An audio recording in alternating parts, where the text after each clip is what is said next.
Welcome everybody to Midfield. I'm Shaji Adam. That's Donna Conrad, Douglas Galler. All three of us together, finally, for the final week of the regular season. How about that? It only took 11 weeks. Yeah, only took 11 weeks, but we're here right now. All right, we're kind of in the Christmas feeling right now. A little green and red action going on. I'm ready for the holidays. Well, I think you're ready for the red zone. Yeah, I mean, I'm ready for the red zone.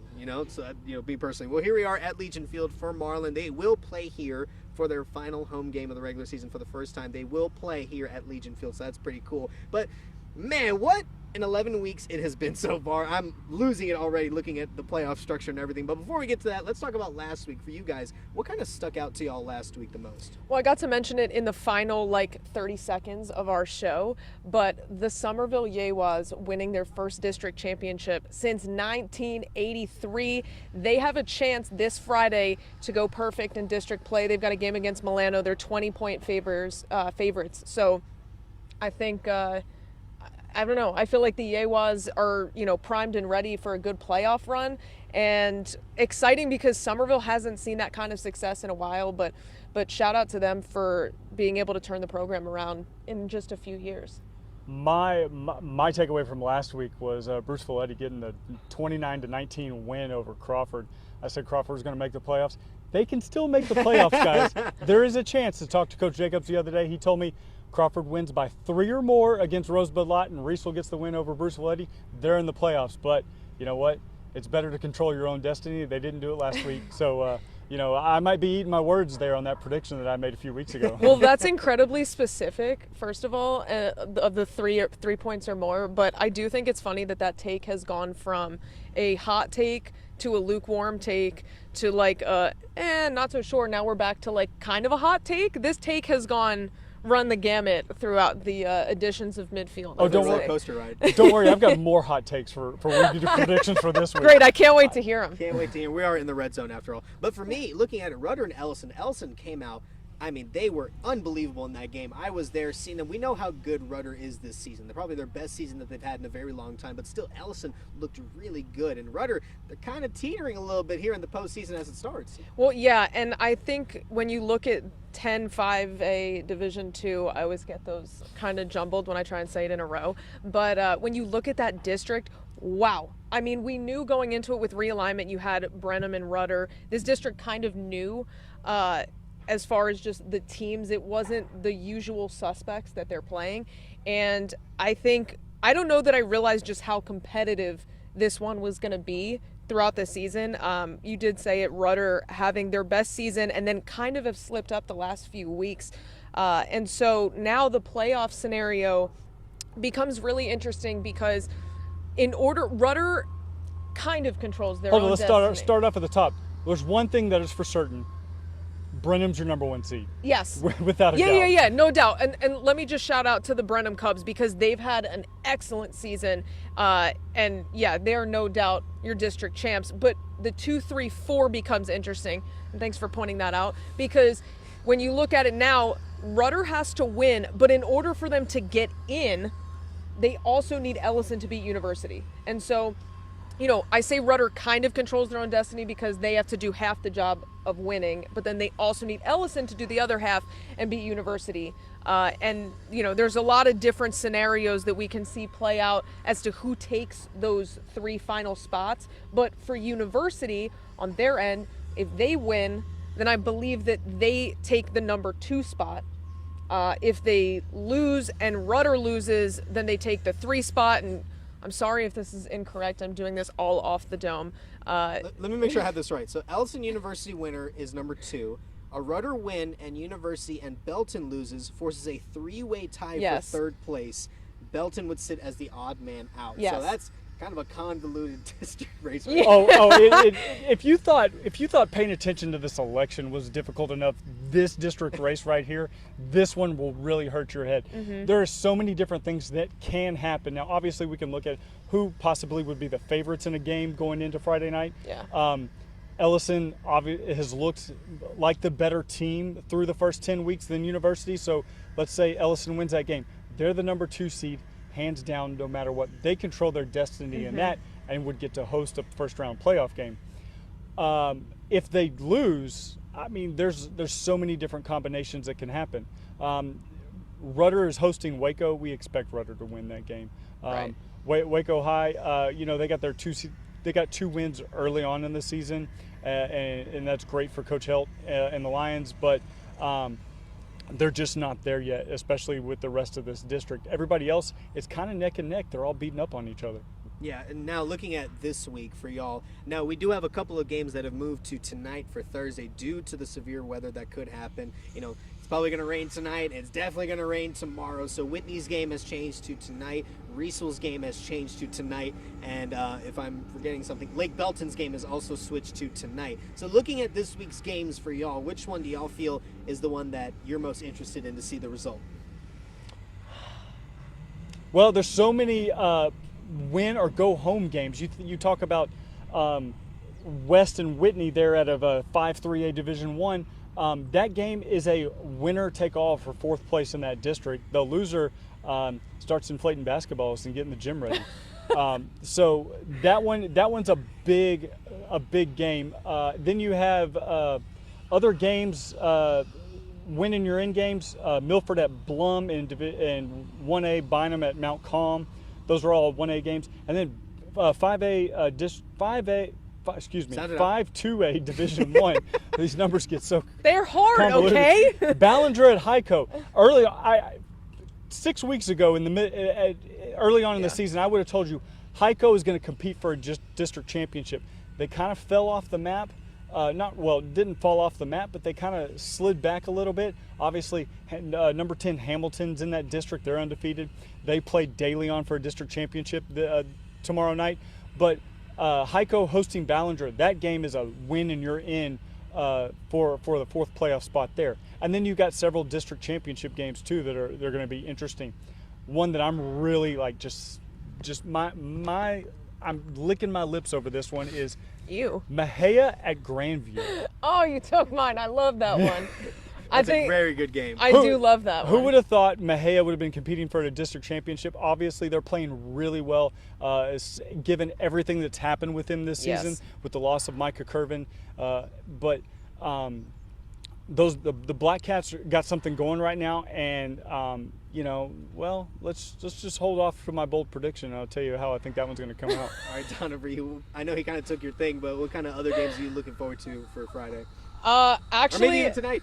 Well, so I think one that I'm looking forward to seeing kind of play out is the Rogers-Lexington game. I know that's not a district championship decider because Blanco will likely outright win that district. I think even if they lose, even if they lost on Friday, that they would still win the Blanco's district. undefeated in that district. Yeah. A loss gives them a tiebreaker over either Lexington or Rogers. Right. This Lexington-Rogers game is a true second-place game. Winner gets second, loser gets third. Big implications in seeding and who you match up in the playoffs. Well, yeah, there you go. That's what I was going to say about that game. While Doug is just full of knowledge today, and always, but especially today. I agree. I think that's why that game is so important, because then your playoff run looks a lot different when you're the 2 seed versus the 3 seed. I think just, matchup wise, you're going to get more favorable matchups as the 2 over the 3. And I know that Lexington, their only slip up this year is their 10-point loss to Blanco 2 weeks ago. And I know Coach Mull and those boys in Lexington are, definitely making up for that with last week's win. And so I fully expect that they beat Rogers tomorrow night. But again, I just think I think that one's interesting because Lexington's also a top 10 state team. They're I ranked believe they're 9 in, right now. 3A Yeah. Division II. Yeah. So again, I think there's a lot of intrigue with that one, again, just because you can make your playoff run a lot easier.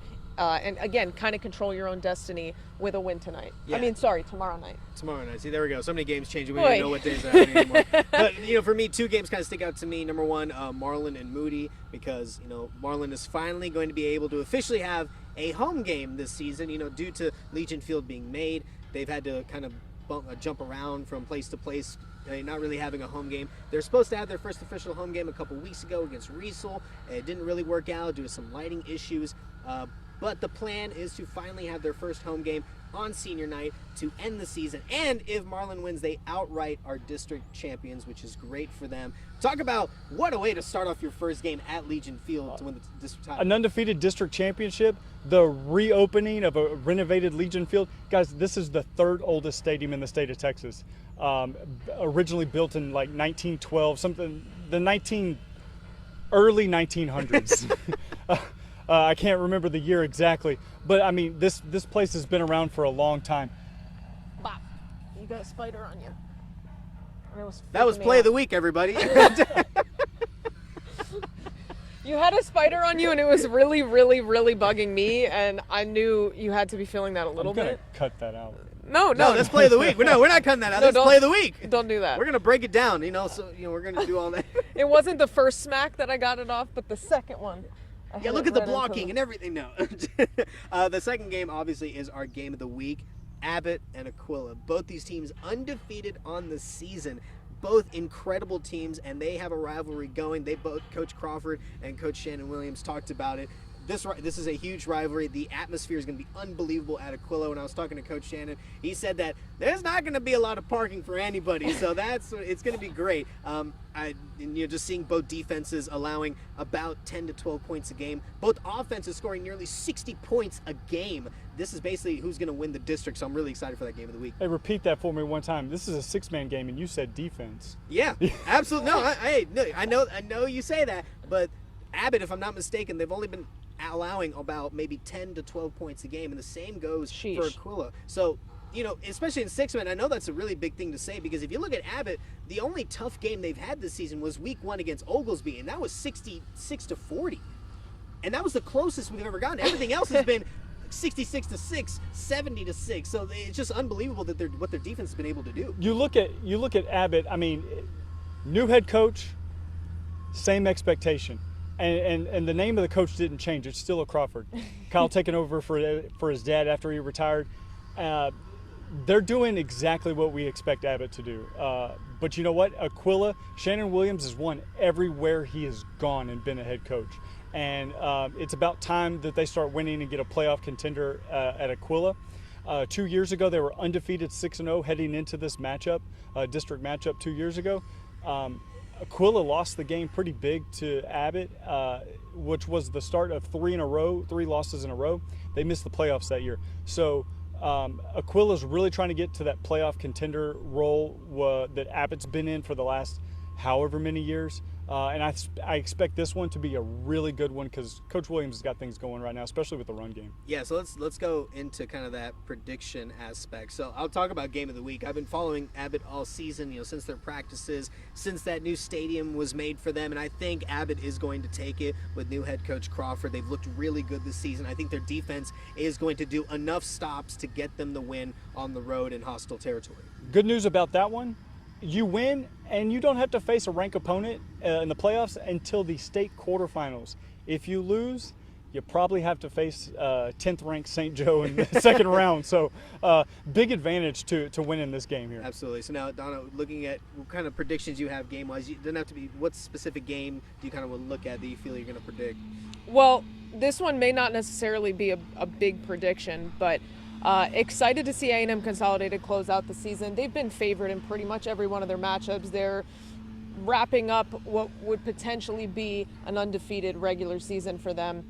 The way that Brandon Schmidt has turned this program around in just his second year at the helm has been so impressive. The buy-in from those kids has been great. I know they've got a strong senior class. They did lose a good amount of seniors last year, but the way that this group has stepped up has been so impressive. Their win against College Station in week 4 was, I think, just a huge one momentum-wise to keep them going. And I love what Stoney and the College Station Cougars have going as well. They have a bye week this week ahead of the playoffs, and they're both going to host first-round playoff games in College Station next week.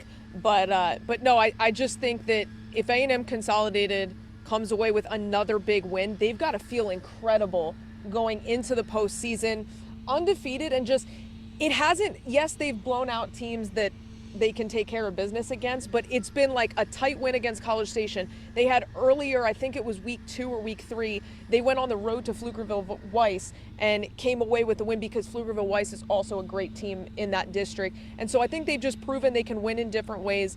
So I'm really excited to see not only how they wrap up the regular season, but the way that they're going to attack this postseason. They got to the regional final game last year, and I think that was a huge step in Coach Schmidt's first season. So I'm really excited to see where the Tigers can go this postseason. All right, Mr. Hot Take, go ahead. My bold prediction: Mahé is going to be your district champ in Okay. 5-3A Division One. I think they're going to go on the road to Grandview, not an easy place to play, and get the win against a very, very good Grandview team. This if you look at all the scores for this entire district, every game's been in really close. Even Groesbeck doesn't have a win in this district, and the scores with Groesbeck and Grandview, Groesbeck and Whitney, other teams like that, Maypearl and West, they've all been really, really close. So I think Mahé is going to go in. This is my bold prediction. Mahé is going to go in and get it the win.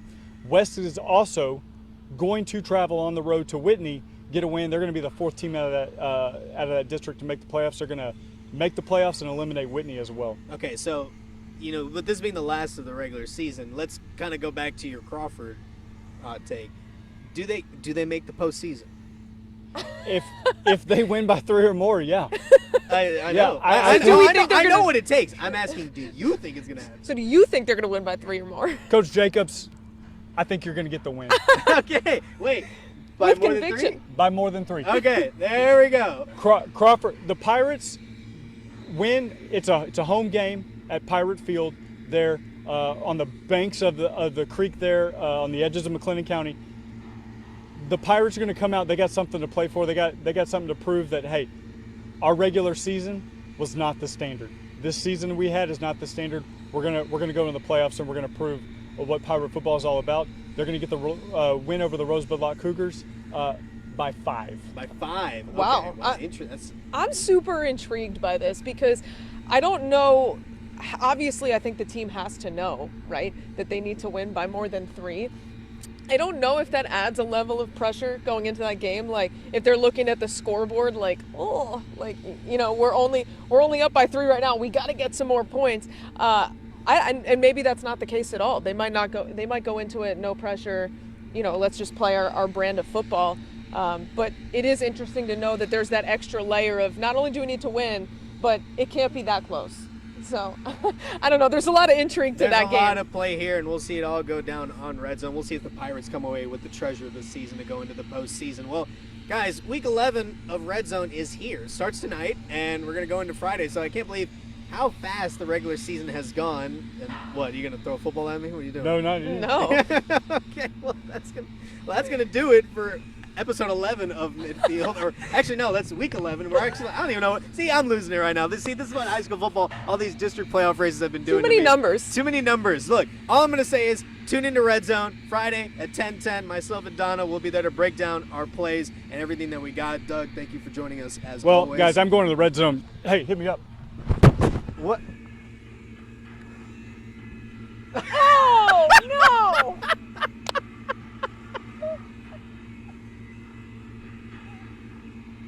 I was so confused. Dog, I literally threw it at your numbers.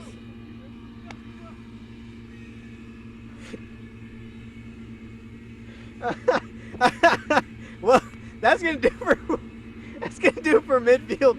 We'll see you next time in the postseason.